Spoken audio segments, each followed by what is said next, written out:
हरे कृष्णा दोस्तों। तो आज का दिन है, आज अध्याय 1 समाप्त होने जा रहा है, क्योंकि आज हम पढ़ेंगे श्लोक संख्या 44, 45, 46 और ये चैप्टर ख़त्म। तो बिना देरी किए हम शुरू करते हैं भगवत गीता का पहला अध्याय, श्लोक संख्या 44। तो पिछले में हमने लास्ट वीडियो में हमने सुना था कि अर्जुन बता रहा है कि गुरु परंपरा से हमने सीखा है कि हमें अपने कुल का नाश नहीं करना चाहिए। जो कुल का नाश करने वाले होते हैं उन्हें नर्क भोगना पड़ता है और नर्क में जो प्रताड़ना मिलती है वो भोगना पड़ता है। तो अब हम अगला श्लोक पढ़ रहे हैं, श्लोक 44। अहो बत महत् पापम कर्तुम व्यवसिता वयम यद्राज्य सुख लोभेन हंतुम स्वजन्मुद्यताः। ओह, कितने आश्चर्य की बात है कि हम सब जघन्य पाप कर्म करने के लिए उद्यत हो रहे हैं। राज्य सुख भोगने की इच्छा से प्रेरित होकर हम अपने ही संबंधियों को मारने पर तुले हैं।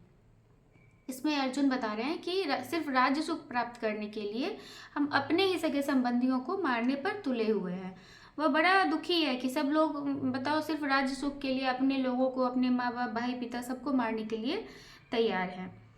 चूंकि अर्जुन भगवान का भक्त था, बहुत सच्चे दिल का था, इसीलिए वो ऐसा फील कर पा रहा है। बाकी तो लोग कोई फील नहीं होता है ना। आजकल भी हम देखते हैं, मतलब छोटी सी जमीन के लिए भाई भाई की हत्या हो जाती है, किसी का कुछ कर देते हैं ना। तो ये हमेशा से चलता आ रहा है। नेक्स्ट श्लोक संख्या 45। यदि माम प्रतीकारम शस्त्रम शस्त्रपाणयः धार्तराष्ट्रारणे हन्युस्तमेच्छेत्तरं भवेत्। अर्थात यदि शस्त्रधारी धृतराष्ट्र के पुत्र मुझ निहत्थे तथा रणभूमि में प्रतिरोध न करने वाले को मारें तो यह मेरे लिए श्रेयस्कर होगा। इतना टूटा हुआ, इतना दुखी है अर्जुन, अपने भावनाओं में इतना बह गया है कि वह बोल रहा है, युद्ध में यह नीति होती है कि जब कोई निहत्था होता है या फिर जो पीछे होता है, पीछे से वार करना और निहत्थे पर वार करना युद्ध नीति के खिलाफ है। तो यहाँ पे अर्जुन बोल रहा है कि युद्ध में मुझ निहत्थे पे और मैंने शस्त्र छोड़ दिया है और मैं युद्ध लड़ने के लिए तैयार नहीं हूँ। इसके बावजूद धृतराष्ट्र के पुत्र यानी दुर्योधन मुझ पर वार करते हैं और मैं मर जाता हूँ, तो मेरे अपनों को मारने से बेहतर है कि मैं ऐसे ही मर जाऊं। तो वो इतना हारा हुआ महसूस कर रहा है। और आखिरी श्लोक इस श्लोक अध्याय 1 का जो संजय उवाच है। अभी तक अर्जुन ही अपनी व्यथा बता रहा था, मन की दुविधा बता रहा था। क्योंकि संजय बता रहे हैं धृतराष्ट्र को कि क्या क्या हो रहा है, तो लास्ट श्लोक है संजय उवाच।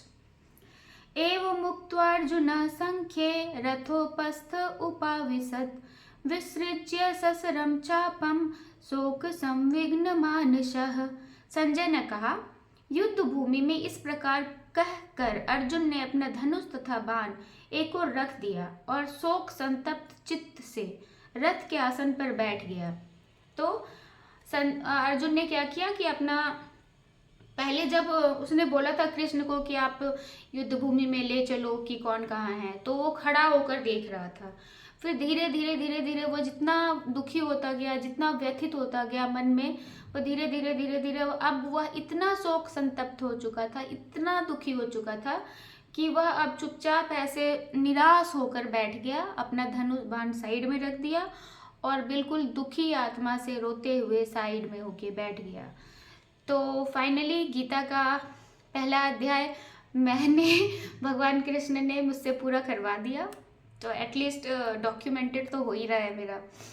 तो क्योंकि गुरु परंपरा में होता है, गुरु समझाते हैं, फिर हम सीखते हैं, फिर हमने उसे क्या समझा, अगर हम उसको कंटिन्यू नहीं करते तो फिर भूल जाते हैं।